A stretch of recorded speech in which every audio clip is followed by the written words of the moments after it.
మంచినీళ్ళు ఏమైనా తాగుతారా? మంచినీళ్ళు ఉందా? పర్లేదు. ఏం చేస్తూ ఉంటారు మీరు? పొలం పనులకే వెళ్తాను. పొలం పనులకు చేస్తుంటారు. మీకు పెళ్ళైందా? పెళ్ళయింది. పిల్లలు? ముగ్గురు కొడుకులు. ముగ్గురు కొడుకులు. ఓకే. ముగ్గురు కొడుకులు కానీ నాకు అమ్మ వాళ్ళు సెకండ్ మ్యారేజ్ చేసారు. అంటే కట్నం ఇవ్వలేక నాన్న చిన్నప్పుడే చనిపోయిండు. అమ్మకి కళ్ళు కనిపించవు. నా తర్వాత ఇద్దరు చెల్లెళ్ళు, ఇద్దరు తమ్ముళ్ళు. అయితే మా ఆయనకి ఫస్ట్ భార్య చచ్చిపోయింది. ఆయనకు ముగ్గురు పిల్లలు, ఇద్దరు కొడుకులు, ఒక బిడ్డ. అంటే నన్ను 14 సంవత్సరాలకి కట్నం ఇవ్వలేక నాన్న చచ్చిపోయిండని తనకి ఇచ్చిరు. తనతోటి నేను 4 సంవత్సరాలు ఉన్నా. 4 సంవత్సరం పడుతుంటేనే ఫస్ట్ ఆయనకి హెల్త్ బాగాలేదు. అది తెలియక మా అమ్మ నన్ను ఇచ్చింది. ఆ భార్య కూడా హెల్త్ బాగాలేకనే చచ్చిపోయిందంట. ఆ విషయం మాకు ఎవరు చెప్పలే. ఇక మా అమ్మ ఏంటంటే నాకు కళ్ళు కనిపించవు, నా భర్త లేడు, ఎదిగిన పిల్ల ఇంట్లో ఉంటే ఎట్లా అని ఇచ్చి చేసేసారు. ఇది 14 ఏళ్ళకే ఎదిగిన పిల్ల అని అనుకున్నారు. పెళ్ళి ఎదిగిన పిల్ల వాళ్ళు వీళ్ళు అంటే అమ్మ ఒక వేరే చేసిందిలే. చేస్తే వాళ్ళు వీళ్ళు ఉండే అతను తల్లికి అంటారు, పిల్లకి అంటారు వద్దు అని మా వాళ్ళందరూ కలిసి ఇచ్చేసారు. ఎన్ని సంవత్సరాలు అయిందమ్మా మీకు పెళ్ళి? నా పెళ్ళి మేడం 2006. ఓకే. 2006లో పెళ్ళైంది. 2010 మార్చి 26 మా ఆయన చనిపోయిండు. 4 సంవత్సరాలే మేడం. అయితే చిన్న ఎలా చనిపోయారు అతను? ఆయన కొంచెం హెల్త్ బాగుండదు సార్. ఏమైనా డ్రింక్ ఏమైనా అలవాటు ఉండే? డ్రింక్ అలవాటు ఉంది, షుగర్ ఉన్నది, టీవీ ఉంది. ఇంకా వేరే ఎంత వయసు తేడా ఉంటదండి మీకు? చాలా డిఫరెంట్ ఉంటది. నన్ను చేసుకునేటప్పుడే వాళ్ళ పాప మ్యాచ్డ్ అయింది. వాళ్ళ కొడుకు ముసలాయనకి ఇచ్చి 20 సంవత్సరాలు తేడా ఉందమ్మా మీకు అతనికి? 20 ఉంటది. 20 సంవత్సరాలు.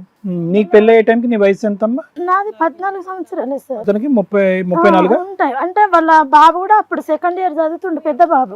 అయినా కానీ 38 చనిపోవటం అంటే చిన్న వయసు అతనికి. 40 ఏళ్ళు చేసుకోని అంటే అమ్మ ఏమన్నది, నువ్వు చేసుకోకపోతే మాది గుడిసె మేడం తాటాకులది, నువ్వు చేసుకోకపోతే కిరసనాలు పోసుకొని మేమందరం చచ్చిపోదాం అన్నది. మీరేంటి పెద్దమ్మాయా ఇంట్లో? నేనే పెద్ద మేడం. అయితే నా పెళ్ళైనాక ఒక తమ్ముడు లారీకి పోయి కరెంటు పట్టి చచ్చిపోయిండు. అది మా ఆయన చచ్చిపోయినప్పుడు చిన్న బాబుకు ప్రెగ్నెన్సీ 5వ నెల. ప్రెగ్నెన్సీ చిన్న ఆయనకి. అంతకుముందు ఇంకో పిల్లాడు? ఇద్దరు ఉన్నారు. ఆయనకి ఫస్ట్ భార్యతో 4 పిల్లలు ఉన్నారు. 3 పిల్లలు, నాకు 3. ముగ్గురు, ఆయనకు 3. వాళ్ళకి మాకేం లేదు. అంటే 4 సంవత్సరాలే కదమ్మా ఆయన బతుకున్నది. 3 పిల్లలు కనీసం. చిన్న బాబు 5వ నెల ప్రెగ్నెన్సీతో ఉన్నా. సంవత్సరానికి ఒకళ్ళు కనేసావా? అంటే 2 పిల్లలు, 5వ నెల ప్రెగ్నెన్సీ. ఓకే. నీకు 3 పిల్లలు పుట్టేసరికి నువ్వు మైనర్వి. తెలుసా నీకు సంగతి? 19 ఏళ్ళు 18 ఏళ్ళు ఉంటాయి నీకు అప్పటికి. 21వ సంవత్సరానికి ముండం మూసేసిన. 21వ సంవత్సరానికి. అయితే అత్తగారింటి కాడ ఉన్నప్పుడు మా అత్తగారు వాళ్ళ అబ్బాయి పరిచయం. నేను పనికి అక్కడ కొత్త బస్ స్టాండ్ కాడ హోటల్లో పనికి వెళ్ళేదాన్ని. పనికి వెళ్తుంటే వస్తుంటే ఇంటికి వచ్చి అది ఇది పని చేసి కూరగాయలకి పిల్లగాళ్ళని చూసుకోవటం అది ఇది చేసి అట్లా పరిచయం అయ్యిండు. ఆయన చుట్టాల అబ్బాయి, వరుస కల్లుడు అవుతాడు. నాకంటే చిన్న ఆయనలే. చనిపోయిన తర్వాత సార్. ఎంతకాలం తర్వాత? సంవత్సరంన్నర తర్వాత. అప్పటికే పరిచయం అయిందమ్మా? 2010లో ఈయన చచ్చిపోయిండు. 2012లో ఆయన పరిచయం అయ్యిండు. అమ్మా ఆయన చనిపోయినాక మీకు ఏమన్నా సెటిల్మెంట్ అమౌంట్లు గానీ ఆస్తులు గానీ? మరి 3 పిల్లల్ని ఎలా పోషించావు? నేను ఇక కష్టం చేసుకుని తల్లి వాళ్ళ దగ్గర చిన్న పిల్లలు అమ్మ వాళ్ళ ఇంటి కాడే కానీ వేరే రెంట్కే ఉంటాను నేను. కిరాయికే ఉంటాను.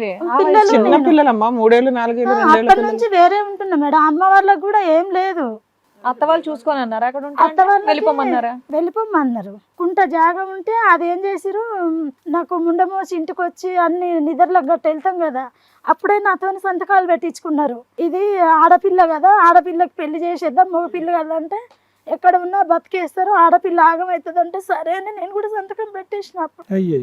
సంతకం పెట్టి ఆడపిల్ల కదా, నీ లెక్కనే ఆమె కదా ఆగమవుతుంది అంటే, నాకు కూడా 2 చెల్లెళ్ళు ఉన్నారు కదా మేడం, మా చెల్లెళ్ళు తక్కువ వచ్చి ఆ పిల్ల ఏమి ఇది కాదని సంతకం పెట్టేసిన. ఏం చదవకుండా, ఏం ఆలోచించకుండా, ఎవరిని అడగకుండా. అసలు నాకు చదువు రాదు సార్, నన్ను చదివియలే అమ్మ. అక్కడ పెట్టచ్చా లేదా అని అడగాలి కదమ్మా ఎవరినన్నా. ఎవరిని అడిగినా మా బావలందరూ అంత వాళ్ళే కదా. వాళ్ళు పెట్టండి అన్నారు, మీరు పెట్టేశారా? పెట్టేసిన. నీ 3 పిల్లలకి ఆధారం? ఇంకా ఏం లేదు సార్, నేనే ఆధారం. అయితే అబ్బాయి పరిచయం అయ్యి ఇంకా చూసుకుంటున్నాం. అక్కడ వాళ్ళ అమ్మోళ్ళు గొడవ పెట్టి నన్ను కొడితే హైదరాబాద్ వచ్చినాం.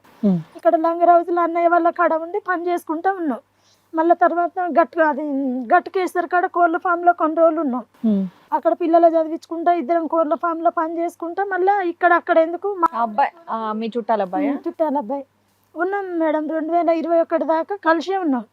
అప్పటి నుంచి కలిసే ఉన్నాం. ఇంకా తర్వాత ఆయన వేరే వాళ్ళ ఇంటికి వెళ్తూ వస్తూ సూర్యాపేట వేరే ఒక ఆమెతోనే ఎఫ్ఐఆర్ పెట్టుకున్నాడు. నిన్ను పెళ్లి చేసుకున్నాడు? మేడం. కానీ లేవు. అంటే మా అంతటా మేమే ఏంలవాడ గుడికి పోయి అక్కడ కట్టుకున్నాం మీ పుస్తకం. ఇద్దరికి పిల్లలు ఉన్నారమ్మా? లేరు సార్. మీ ఇద్దరికి పిల్లలు లేరు? లేరు. ఎందుకు? నీకు ఆపరేషన్, గర్భసంచి లేదు ఆపరేషన్ సార్, ఏమైనా? అసలు ఆపరేషన్ కాలే కానీ కాన్పు అందలేదు. పిల్లలు లేకుంటే కూడా నాకు ఆపరేషన్ కాలే ఇప్పటికి కూడా. అంటే భార్యాభర్తలుగా ఉండేవారా మీరిద్దరు? ఉన్నాం సార్. ఇన్ని సంవత్సరాల్లో పిల్లలు లేరు? లేరు, కాలేదు ఇక నాకు. వాడికి ఎవరు మరి కనెక్ట్ అయ్యాడు? అక్కడ వాళ్ళ ఇంటికి వెళ్తూ వస్తూ ఉంటే అక్కడ ఒక ఆమె పరిచయం అయింది. ఆమెకు కూడా పిల్లలు లేరు. ఆమెకి 4 పెళ్ళిళ్ళు అయిపోయినాయి. ఉయ్. అయిపోయిన ఆమెను తీసుకొచ్చి నన్ను 7-8 మంది వచ్చి ఇంట్లో ఉన్నదాన్ని గుంజి కొట్టిరు మేడం. అయితే ఎట్లా అంటే నేను డోర్లు పెట్టుకున్నా, బయటికి రాకపోతే పిల్లలు డాడీ డాడీ అనే అంటారు, చిన్నప్పటి నుంచే తెలుసు కదా. అయితే స్కూల్ కాడికి వెళ్ళి మనం టూర్ పోదాం రా అని చెప్పి ఆటో వేసుకొని పోయి పిల్లగాళ్ళని తీసుకొచ్చి పిల్లల మీద ఇట్లా పీక మీద కత్తి పెట్టి నన్ను డోర్ తీపిచ్చింది.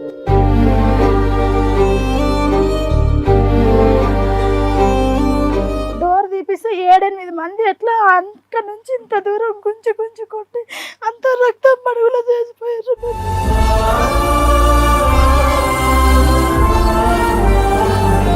ఎందుకమ్మా నువ్వేం తప్పు చేసావని అంత కక్ష కట్టారు? నువ్వు చేసుకున్న పెళ్ళానువా, నువ్వు వదిలిపెట్టు, నువ్వెవతివి నాకన్నా ఉంటాడు అని ఆమె వేరే ఆమెతో ఎఫ్ఐఆర్ పెట్టుకుంటే మరి వీడు అడ్డుపడలేదా నిన్ను అలా చావు కొడుతుంటే? ఈయనే కొట్టిపించండి. ఇంకా ఈయన పిల్లల మీద ఇట్లా పీక మీద 3 పిల్లల మీద ఇట్లా కత్తి పెట్టి నన్ను డోర్ తీసి బయటకు రాగానే ఈ నుంచి అంత దూరం ఈడ్చుకుపోయి కొట్టారు. అది ఎఫ్ఐఆర్ అయింది అప్పుడు. ఆ సంఘటన ఎప్పుడు జరిగిందమ్మా? ఎంతకాలం అయింది? 2021 మేడం. 21. అయితే నేను ఇంకా పిల్లలు ఎందుకు వాళ్ళు ఏమన్నా పిల్లల కాడిపోతారు, పిల్లలను చంపిస్తారు, నాకున్నదల్లా నా పిల్లలే అని నేను ఇంకా ఊరుకున్నా. నేను ఇంకా ఎక్కడికి పోదలుసుకోవాలి. వీడు వచ్చేవాడు నీ దగ్గరికి? రాలే కానీ వాళ్ళ తమ్ముడు, వాడు పెద్ద రౌడీ సార్. వాడు ఊకే వాళ్ళతో వీళ్ళతో ఫోన్లు చెప్పించి అది కనుక మా అన్న జోలికి వచ్చిన కేసు కోర్టు అని తిరిగినా దాన్ని ఏమన్నా అట్లా నలుగురితో తిరిగి ఆవిడకి ఇచ్చి పెళ్లి చేశారు కానీ అదేదో నీతోనే చెయ్యొచ్చు కదా, ఎందుకు వాళ్ళు? ఆమెతో చెయ్యలే మేడం, ఆమెతోనే వండుకుంటా ఆమెను తీసుకొచ్చి నన్ను కొట్టిపిచ్చిర్రు. ఉంచుకోవటానికి ఇంత కొట్టుడా? పెళ్లికి కూడా కాదా? ఉంచుకున్న ఆమెతోనే అట్లా కొట్టిపిచ్చిర్రు. నేను మళ్ళీ అక్కడిక్కడ కోర్టుకి కేసుకి ఎక్కడ వెళ్తుందో అని చెప్పి వాళ్ళతో వీళ్ళతోనే దాన్ని ఏమన్నా దాని పిల్లలను చంపిస్తామంటే పిల్లల దాకా వస్తే ఎట్లుంటాం మేడం? నేను నాకు ఉన్నదే పిల్లల వయసు ఎంతమ్మా? పెద్ద అయినది 18 మేడం. మొన్న ఫిబ్రవరి 27కు 18 పడ్డాయి. రెండో ఆయనకు 17, చిన్న ఆయనకు 14. పెద్ద ఆయన 2nd ఇయర్ అయిపోయింది, బైపీసీ చేసిండు. రెండో ఆయన 1st ఇయర్ అయిపోయింది, ఎంపీసీలో మెయిన్స్. పిల్లలు స్టడీ మంచిగా ఉందనే నేను ఇంకా ఏ కోర్టులు దేని జోలికి వెళ్ళలే. మా పిల్లలు ఈ వయసు వచ్చేంత వరకు చదువుకుంటున్నారు కదా, వీళ్ళు స్కూల్ ఫీజుల్లో అతని కాంట్రిబ్యూషన్ ఏమన్నా ఉందా? సార్, నేను కన్నా కష్టాలు నేను మొత్తం నువ్వే ఒక్కదాన్ని. సొంత ఇల్లు లేదు, కిరాయికుండే 3 పిల్లలని. ఇప్పుడు చిన్న బాబు వచ్చిండు నాతోటి. ఒక్కదాన్ని కష్టపడే నేను అన్ని ఇళ్ళ తీసుకుంటున్నా. పొలం పనులకు వెళ్తే ఆంధ్ర, తూర్పు కోతలకి. 12 సంవత్సరాల్లో మీ ఇద్దరి మధ్య ఎటువంటి తగాదా లేదు? ఏది లేదు సార్. ఆమె పరిచయం అయిన తర్వాతనే అన్ని గొడవలు, కొట్టుడు అన్ని చేసిండు. సరేలే ఎన్ని రోజులకైనా రాకపోతాడా? ఆయన వల్ల నీకేంటి ఉపయోగం ఈ 12 సంవత్సరాల్లో? ఇన్ని రోజులున్నా కదా మేడం, నేను మా పాలోళ్ళకి ఇంటి సరుకులు తేలా, ఇంటి బాధ్యత తీసుకోవాలి. 12 సంవత్సరాలు మంచిగా చూసుకున్నాడు. ఆయన ఏం చూసుకున్నాడు అనేది ఇంపార్టెంట్. పిల్లలని బాగా చూసుకున్నాడు. స్కూల్ చూసుకోవడం అంటే ఫీజులు కట్టాడా, ఇంటి సరుకులు తీసుకొచ్చాడా? చేసిన పైసలు నాకే ఇచ్చేవాడు. నాకే ఇచ్చేవాడు. ఇంత వచ్చినాయి అని మళ్ళీ ఆయనకి ఏదైనా అవసరం ఉంటే నన్నే అడిగి తీసుకునేవాడు. ఎటువంటి లోటు చేయలేదు? ఏం లేదు సార్. మా పిల్లలు కూడా తనని డాడీ అనే పిలుస్తారు. ఆయన కూడా బాబాయ్ అంటే ఊకపోతుండే, డాడీ అని అంటాడు. వాళ్ళ అమ్మోళ్ళు వచ్చి 4-5 సార్లు కొట్టి ఆయన ఎత్తుకపోతే కూడా లేదు వాళ్ళే నా పిల్లలు. ఎందుకు వాళ్ళు వచ్చి ఎందుకు కొట్టి ఎత్తుకుపోయేవారు? నీకు పెళ్లి చేస్తాం ఆమె కాడ ఎందుకు, వాళ్ళు మన వంశం మోస్తారా, మన వంశం మోస్తారా, నీకు పెళ్లి చేస్తే. ఆయనది ఇప్పుడు ఆయన తక్కువే ఉండే మేడం. నీ ఏజ్ ఎంత, అతని ఏజ్ ఎంత? నాది ఇప్పుడు 37 మేడం. అతనిది ఇప్పుడు ఎంత ఉంటది? 25 అట్లా ఉంటది. చిన్నోడు నీకంటే బాగా చిన్నోడే సార్. హిట్ టీవీ యాప్, ఇందులో short news, live news, entertainment shows, movies, digital magazines తో పాటు మీ జిల్లా వార్తలను కూడా ఫ్రీగా చూడొచ్చు.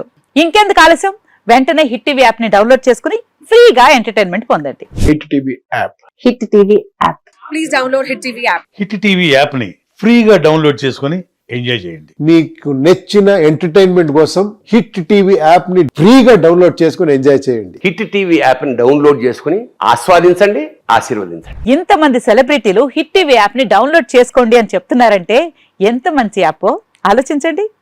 అమెరికా అమెరికా అమెరికా అమెరికాలో చదవాలనుకునే వాళ్ళకి విశ్వసనీయమైన పేరు మన శౌర్య కన్సల్టెన్సీ. UK లో 1 year masters. UK లో 1 year masters. 2 years work permit up to 5 years visa. Contact Saurya Consultancy. Contact 89851 89851.